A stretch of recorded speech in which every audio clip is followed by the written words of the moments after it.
ဒီနေ့ပြောပြမယ့်ပုံမြင်လေးကတော့ခွက်တစ်ခွက်ရဲ့အလေးချိန်တခါတော့ပညာရှိစိတ်ပညာ Professor တယောက်ဟာသူ့ရဲ့တပည့်တွေကိုစာသင်ခန်းထဲမှာတရားထိုင်ခြင်းနဲ့စိတ်ဖိစီးမှုများထိန်းချုပ်ပုံကြောင်းသင်ကြားပေးနေခဲ့တယ်။သူကစပွဲပေါ်ကရေတဝက်ပါတဲ့ဖန်ခွက်တစ်ခွက်ကိုကောက်ကင်ပြီးတပည့်တွေကိုမြှောက်ပြလိုက်တယ်။ပြီးတော့ပြုံးပြီးမေးလိုက်ဒီခွက်က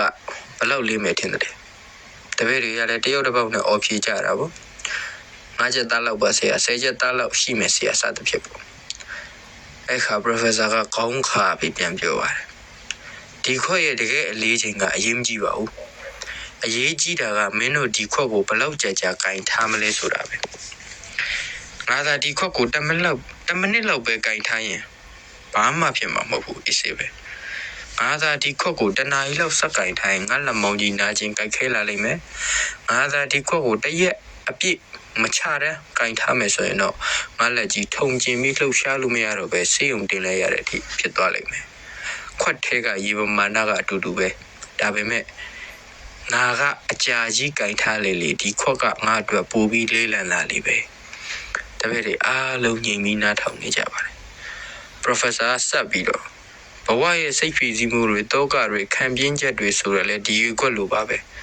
သူတို့ကိုစိတ်ထဲမှာခဏလောက်ပဲတွင်းရင်ဘာမှမဖြစ်ဘူးတနေ့လုံးအဲ့ဒါကြီးကိုပဲပိုက်ပွေထားရင်စိတ်ဓာတ်တွေနာကျင်လာလိမ့်မယ်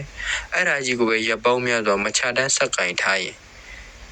မင်းတို့ဘာမှလုပ်လို့မရအောင်စိတ်ဓာတ်တွေလေးဖြတ်သွားကြလိမ့်မယ်ဆိုပြီးတော့သူတပည့်တွေကိုဆုံးမရင်ပုံမြင်လေးကလည်းစက်သိမ့်သွားခဲ့ပါတယ်ပုံမြင်ကနေပြီးတဲ့သင်ခန်းစာကတော့ဘဝမှာရင်ဆိုင်ရတဲ့အခက်အခဲတွေစိတ်ညစ်စရာတွေကိုလုံးဝမတွေးဘဲနေဖို့ဆိုတာမဖြစ်နိုင်ပါဘူးဒါပေမဲ့အရေးကြီးဆုံးကညဘက်အိပ်ရမဝင်ခင်မှာအဲ့ဒီရေခွက်ကိုအောက်ချထားခဲ့ဖို့စိတ်ထဲကနေလွှတ်ချလိုက်ဖို့မမေ့ပြလိုက်ဖို့ပါပဲ